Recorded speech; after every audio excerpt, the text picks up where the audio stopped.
Question भी आपको translate करना पड़ेगा। अच्छा, आप हिंदी समझती हैं, राइट। ताई, कब आपने शुरू किया बिजनेस और आपका बैकग्राउंड क्या है, क्या कहाँ से आते हैं आप, कहाँ आपका जन्म हुआ, कहाँ रहते हैं आप?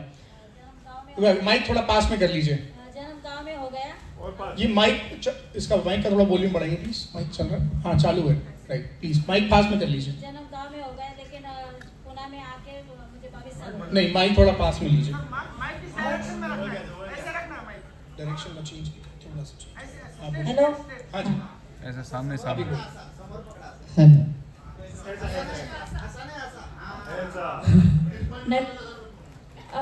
पुणे में आके तो 22 साल हो गए। मेरा फ्रूट का धंधा है, पिंपरी में भाजी मार्केट में दुकान था। उधर संतरा मौसमी का अच्छा धंधा चल रहा था। और मंडई में, ये तो हिंदी है, मराठी नहीं है। हाँ, आप हिंदी बोले, मैं भी हिंदी बोलना चालू कर दिया। प्लीज प्लीज हिंदी में बोलिए, इससे अच्छा कुछ नहीं हो सकता। समय भी बचेगा और समझ में सबको आ जाएगा। तो 2012 आपको मराठी में ट्रांसलेट करने की जरूरत नहीं है, पर मुझे पता था, लेकिन होनी चाहिए था। ज्यादा स्पीड से नहीं आती है, थोड़ी थोड़ी आती है, तो मैं मराठी में बात करेंगी। ये तो इतनी स्पीड से तो ये हिंदी बोलने वाले नहीं बोल सकते। तो ये अभी जो वेस्टेज है, वेस्टेज विनिंग टीम मुझे पता नहीं था, और डायरेक्ट सेलिंग या कौन सी कंपनी पता नहीं था। मुझे एजुकेशन नहीं था, मेरे पास खाली भांडवल था। मुझे बोलना आता, यही मुझे भांडवल है कि मुझे बोलना आता। मतलब यही एजुकेशन है कि यही बोलना आता भांडवल था है? मेरा एजुकेशन, ये कि मुझे बात करना आता है बस।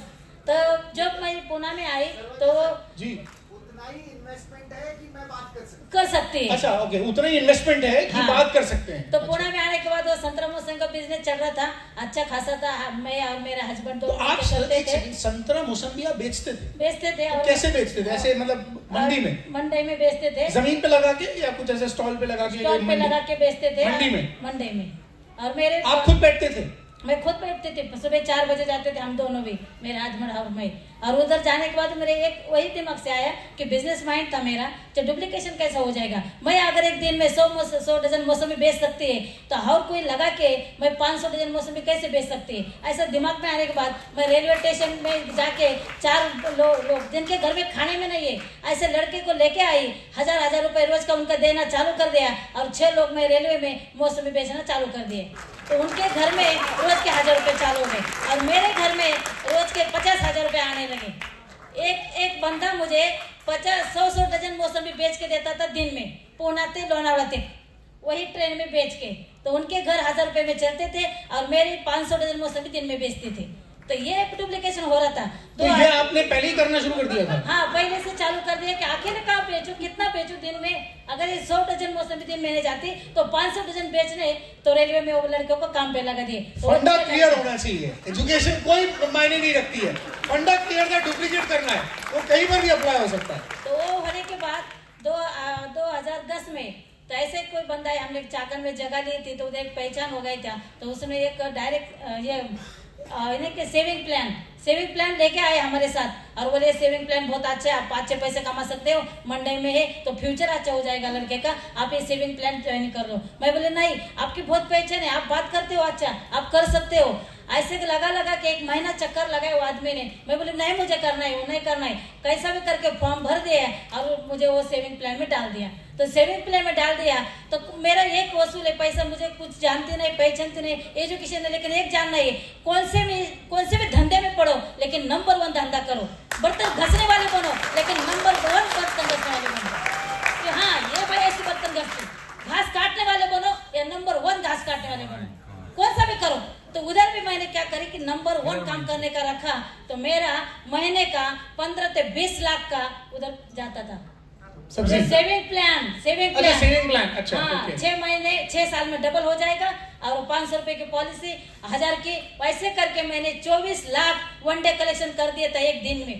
वो फाइनेंशियल स्कीम में, खाली बात करने में। पर वो फाइनेंशियल स्कीम थी, वो फाइनेंशियल स्कीम थी व्हिच वाज नॉट लीगल, और वो जैसे कर दी, ऐसे ही कुछ है, ऐसे ही है। मुझे भी हाँ, ऐसे, हाँ, राइट, ऐसे ही, हाँ, ऐसे कर के पूरे हम जो बैकग्राउंड चेक करते हैं, इनको पता नहीं होता उसके बारे में, इनके पीछे इन्होंने क्या क्या किया हुआ है, वो सारा कुछ इन्फॉर्मेशन निकाल लेते हैं। मेरे पास बहुत लंबी लिस्ट है उसकी। पूरे मंडे के लोग निपट लिए, देसी दारू वाले, अंडे वाले, टमाटर वाले, बटाटे वाले, मटकी वाले, पूरे की अलग से निकाली। 6 साल में डबल, 6 साल में डबल। तो 6 साल में पैसा डबल, स्कीम में 24 लाख रुपए लगवा दिया। लोग 24 लाख तो एक बंदे के, एक बंदे के 24 लाख थे। 5-5 लाख वाले ऐसे बहुत है।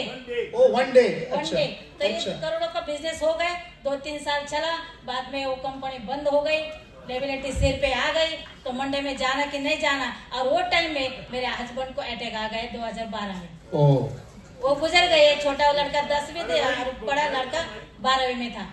2012 यानी कि लगभग 10 साल पहले आपके हस्बैंड को अटैक आ गया। जो लोग पीछे खड़े हैं, मैं चाहूंगा आप वो लोग एक बार और दोबारा से ध्यान से सुन लें। वो लोग जो बाद में सुबह कह रहा था, ये कह रही 6 साल में डबल, यहाँ तो लोग आजकल महीने में डबल कर रहे हैं। 15 दिन में। लोग कह रहे हैं रोज का, महीने का 10% ले लो। अभी अभी हस्बैंड को अटैक आया, अभी आगे कहानी तो सुनना और करो फाइनेंशियल स्कीम। अभी ताई को देख के समझ में नहीं आ रहा है किसकी हाय लोगे, कैसे समझ में आएगा कि कहां पैसा लगा दें तो जल्दी पैसा मिल जाएगा, बढ़िया पैसा मिल जाएगा। वो बैठी ताई सामने, ये महीने का 10%। मैं फिर कहता हूं, मोदी जी को छोड़ो, तुम तो ब्राइडेन के पास जाओ, अमेरिका को बहुत जरूरत है पैसे की, उससे कहते महीने का 10% लाते हैं हम तुमको। शर्म नहीं आती?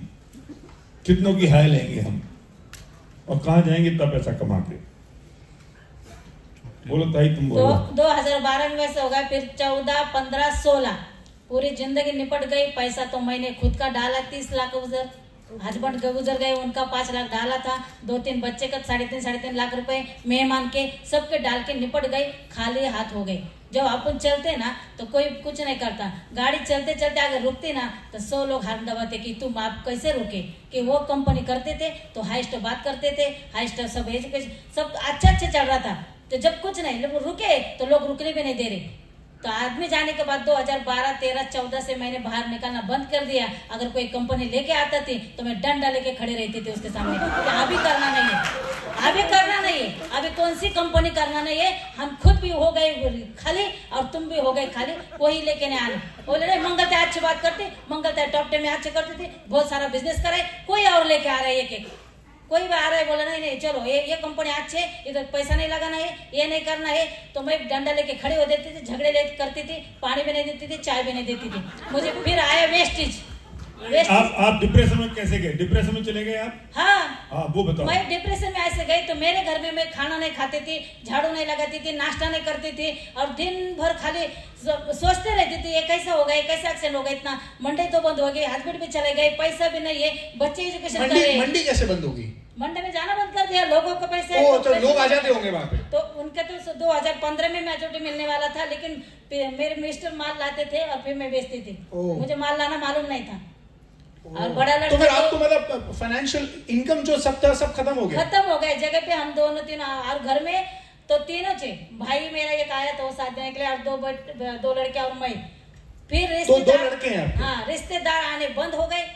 मेहमान पहचान वाले जिसके से अच्छे रिलेशन बना रखे थे उन्होंने भी वो तोड़ दिए पैसे की वजह से। फिर घर में हम तीनों लोग और मेरा भाई कभी तभी आता था। इतना प्रॉब्लम के बाद और एक आया वेस्टेज, जैसे कि मुन्ना भाई के गले में नहीं का हौरा ऐश्वर्या। तो क्या करेंगे?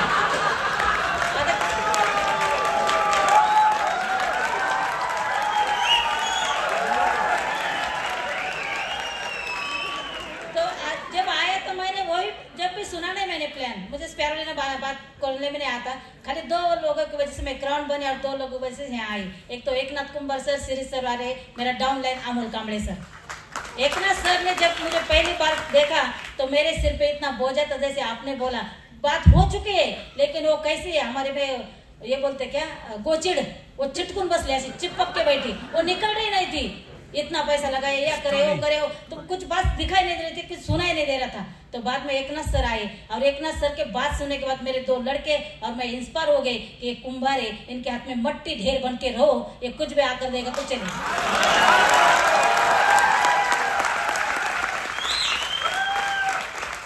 बाद में 1000 रुपए का बहुत सुंदर, खाली 2000 का 1000 का प्रोडक्ट लिया। घर में लाने के बाद इतना सोचती थी भगवान, इतने बात होने के बाद अगर तूने जिंदा रखा तो और कुछ तो भी मेरे